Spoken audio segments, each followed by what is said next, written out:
আসসালামু আলাইকুম, কেমন আছেন সবাই? আশা করছি আপনারা সকলে ভালো আছেন। দেশ এবং প্রবাস থেকে যারা ভিডিওটি দেখছেন আপনাদের সকলকে স্বাগতম। সামনে এখানে যে সেতুটি দেখতে পাচ্ছেন এটি হচ্ছে লালন শাহ সেতু এবং এটির বাম পাশে যে সেতু দেখা যাচ্ছে এটি হচ্ছে হার্ডিংস সেতু, যেটি ব্রিটিশদের তৈরি করা। লালন শাহ সেতুর সামনের দিকটি চলে গেছে ঈশ্বরদী আর এই পার্টটি হচ্ছে ভেড়ামারা থেকে কুষ্টিয়া পর্যন্ত যে সড়ক রয়েছে সেটিকে প্রশস্ত করার কাজ চলছিল। অনেক দিন পর আজকে এই দিক থেকে কুষ্টিয়া শহরের দিকে যাব। অনেক আগে যখন এই দিক থেকে কুষ্টিয়া শহরের দিকে গিয়েছিলাম তখন দেখেছিলাম রাস্তার অবস্থা খুবই খারাপ ছিল। আজকে এদিক থেকে কুষ্টিয়া শহরের দিকে গিয়ে দেখব রাস্তাটির বর্তমানে কি অবস্থায় রয়েছে।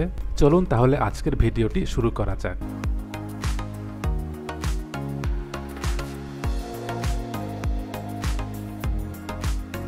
সামনের এই গোল চত্বর থেকে সড়কটি সোজা চলে গেছে কুষ্টিয়া শহরের দিকে। এই সড়কটি 2 লেনের, আর একটু সামনে ডান পাশে একটি ইকোনমিক জোন হওয়ার কথা রয়েছে।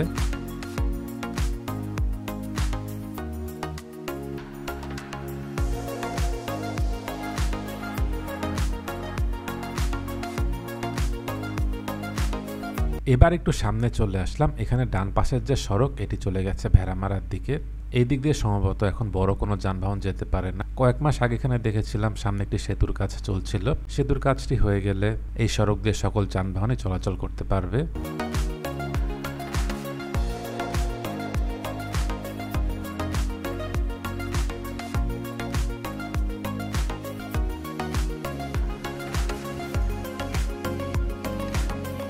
এই অংশে দেখা যাচ্ছে সড়কটি উঁচা নিচা হয়ে আছে। অনেক আগে এদিক দিয়ে যাওয়ার পথে আরেকটু সামনের দিকে দেখেছিলাম রাস্তাটি বেশ খানিকটা জায়গা ডেবে গিয়েছিল। এদিকের অংশ সম্ভবত এখনো রাস্তার কাজ শুরু হয়নি, আর একটু সামনের দিকে গেলে বোঝা যাবে।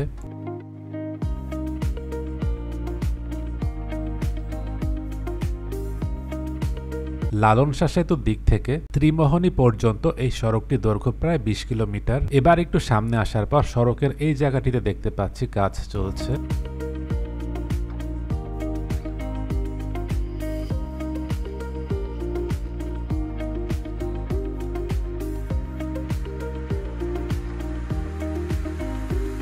এখান থেকে সামনের অংশে দেখা যাচ্ছে সড়কের কাজগুলো হয়ে গেছে। আগের থেকে সড়কটি দেখা যাচ্ছে কিছুটা প্রশস্ত হয়েছে।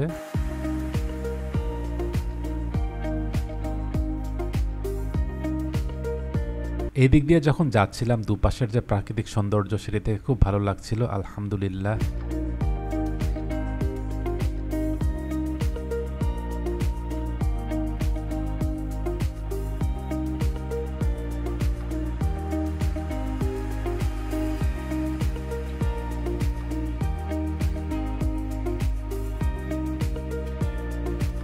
মহাসড়কগুলোতে সার্ভিস লেন থাকাটা জরুরি। সব ধরনের যানবাহন একসাথে চলাচল করলে এতে দেখা যায় দুর্ঘটনাও ঘটে।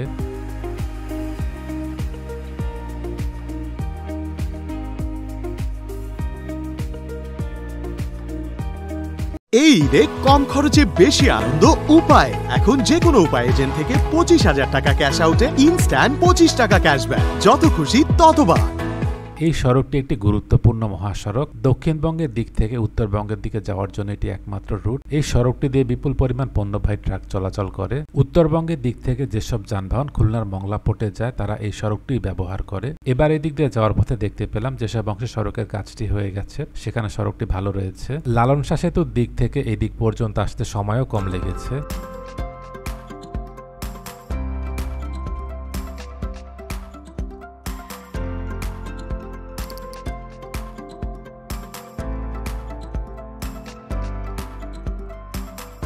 সামনে এখানে একটি গোল চত্বর। এবার দেখতে পাচ্ছি গোল চত্বরটিকে নতুন করে তৈরি করা হচ্ছে। সড়কের ডান পাশটি হচ্ছে কুষ্টিয়া বাইপাস। কুষ্টিয়া শহরটি সামনের দিকে চলে গেছে। যেসব যানবাহন ঝিনাইদহ, মাগুরা, যশোরের দিকে যাবে তখন ডান পাশের কুষ্টিয়া বাইপাস দিয়ে যাবে। সামনের এখান থেকে সড়কের বাকি অংশটি দেখা যাচ্ছে 4 লেন করা হয়েছে।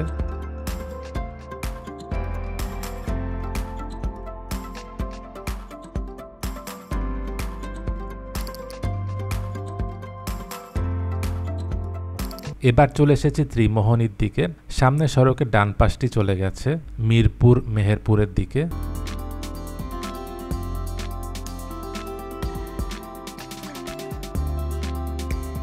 এখানে সড়কের মাঝখানে ডিভাইডারটি দেখা যাচ্ছে বেশ বড় আছে। রাস্তার মাঝখানে ডিভাইডার এবং দুপাশে গাছ লাগিয়ে দিলে এই জায়গাটি দেখতে সুন্দর লাগবে।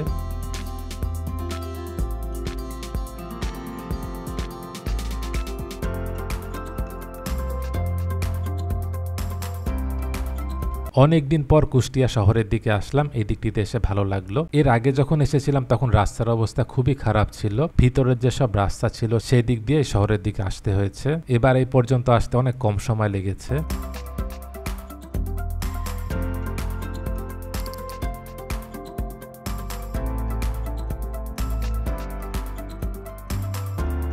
এবার চলে এসেছি মজমপুরে। এদিক পর্যন্ত দেখতে পেয়েছি সড়কের কাজগুলো হয়ে গেছে।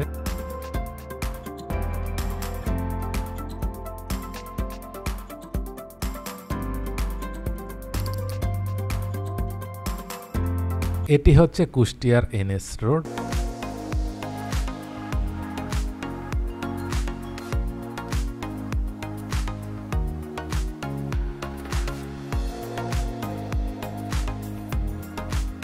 ভিডিওটি কেমন লাগলো কমেন্ট করে জানাবেন, ভালো লেগে থাকলে লাইক এবং শেয়ার করে অন্যদেরকেও দেখার সুযোগ করে দেবেন। দেশ এবং প্রবাস থেকে এতক্ষণ ধরে যারা ভিডিওটি দেখলেন আপনাদের সকলকে অসংখ্য ধন্যবাদ।